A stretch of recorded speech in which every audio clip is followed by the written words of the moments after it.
Because I was an emotional train wreck. Oh, but you were psychologically okay, weren't you? Oh, right. I was coping and existing. I wasn't a complete whack job. Just in my own life, I could tell. But you look pretty normal to the rest of the world. Right. I put on a good show. And then when you finally were waking up, you said, that's it, and then I showed you some tools, and then what happened?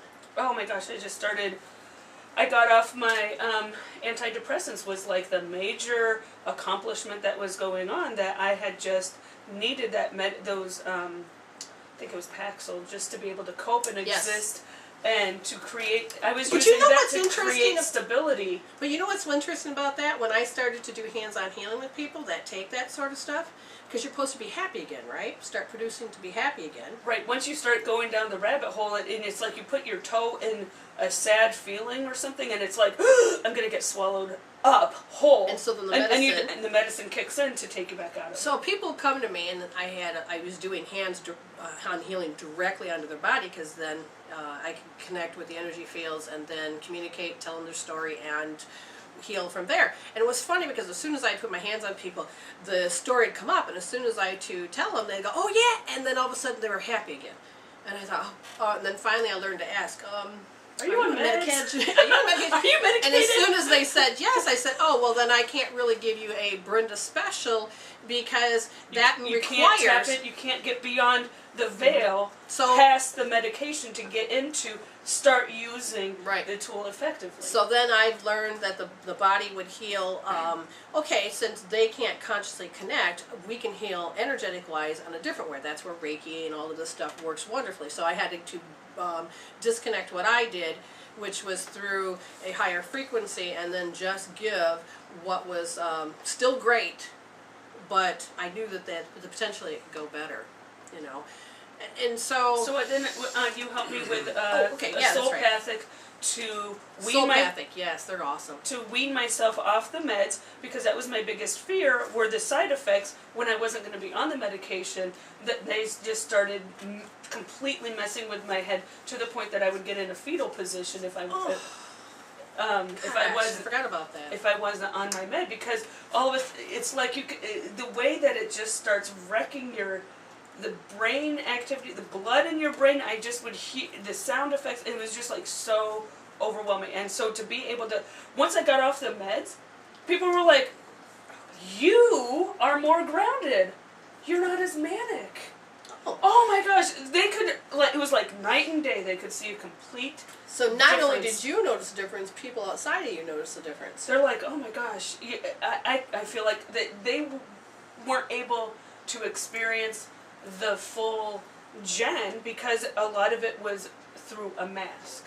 Yes, yes. And see, the soulpathics are very important, because people say, well, what are they made of? Well, first of all, energetic patterns of whatever it is that you're familiar with, and then it's made up of distilled water and a little bit of alcohol to help that, to preserve it. But it's also help when you put it under the tongue, when you use the homeopathic, which is the soulpathic, you put it under the tongue, the alcohol makes it travel about 200 miles per hour real fast. I mean, it's like nitrate pills. You've heard of those, right? Right, you put them under your tongue for the heart condition. Nitro pills? Nitroglycerin for your heart, and when you put it on your tongue, it goes right through the system. Yes. So that's the same philosophy when it comes to the soulpathics. And whatever else goes in it, again, is energetic patterns and properties of a rock, flower essences, regular homeopathics, the frequencies of certain things. And so it's been very helpful, because it goes from when you start to awaken and helps you get into all the bumps that happens when you don't understand why you're awakening. And then there's okay, I'm awakened, now what? And then the soulpathic helps you go a little further, and it's like then eventually you get on a bullet train and you need a little help to understand what's happening, and the soulpathic is literally navigate. It helps you navigate, exactly. It helps you, it's like a compass, helps you stay on track, and it'll help bring up issues, and you'll learn, especially you used to come to all the classes, the Empowerment Through Enlightenment classes, which then were a weekly support group to some degree, not just for grounding. Spiritual grounding. Yeah, it's like stepping out of the matrix and going, oh my God, let me breathe for a minute. What a matrix, what the hell out there? And then you were able to place to talk, and a place to use healing tools, and to understand, connect the dots, and to, do what you needed to do. So then, now that you've moved up from that, you moved into becoming a soul coach. And what's nice about your background is that you have Emanuel Swedenborg's background. I didn't know anything about him until you came in the picture. But Emanuel Swedenborg, you said, you two sound about the same. And so she had already this beautiful, magical, in some sort of way, of having a foundation about learning to awaken. Right, the theology. And it's been how many years since did this come out, this Swedenborg?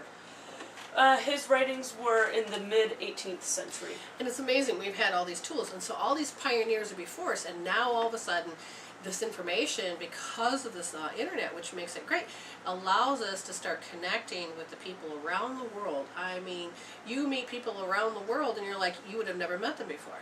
Right. And like now, our friend earlier. Yeah. Opulence. And yes, with wonderful Opulence and Karen and all these other wonderful people that we have here. It's amazing.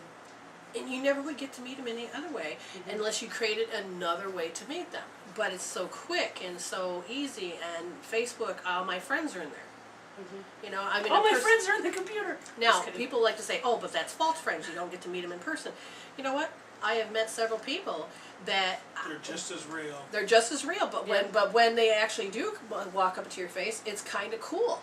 Now, it's the reoccurrence of bringing high school people back together that weren't really friends in the first place, but you all get to see how you've grown. Yeah. And to actually interact with each other's lives again in such a more mature way.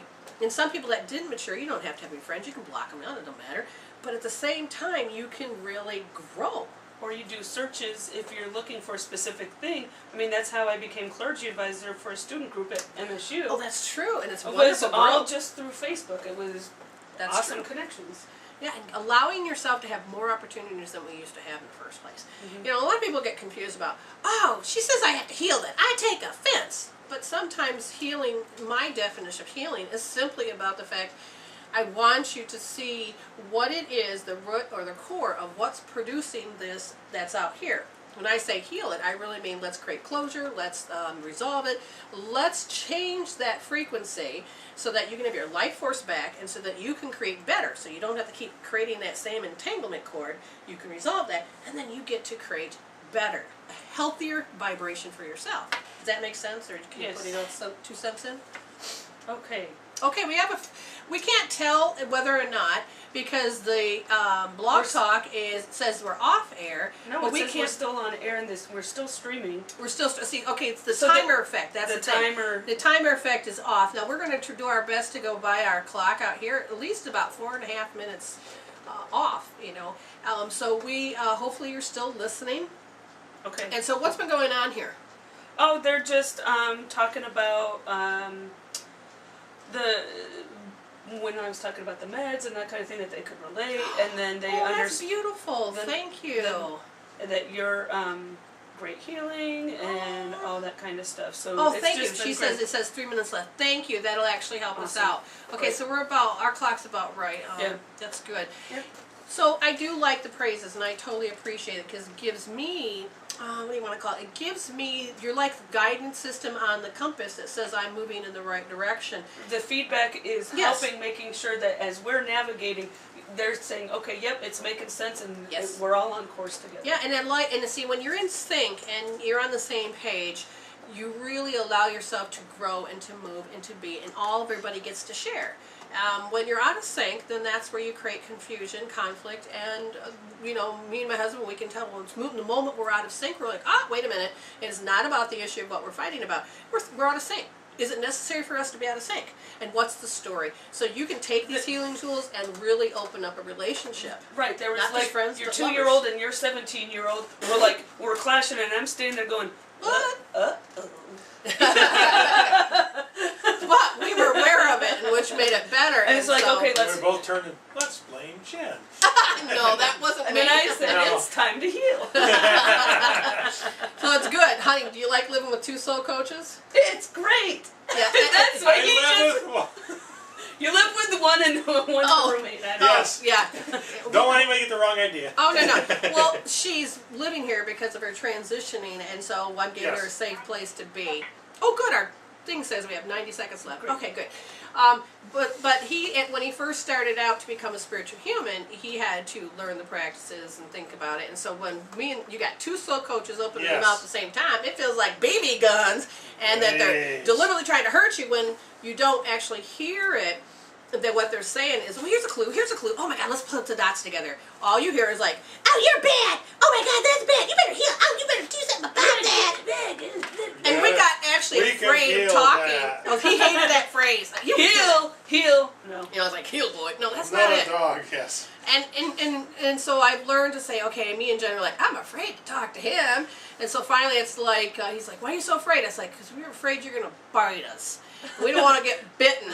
So we're out of sync again. And so finally, as we started to become, back on the same page, It's just been, it's a fun journey. And so I've learned to say, okay, we can create closure on that. How's that?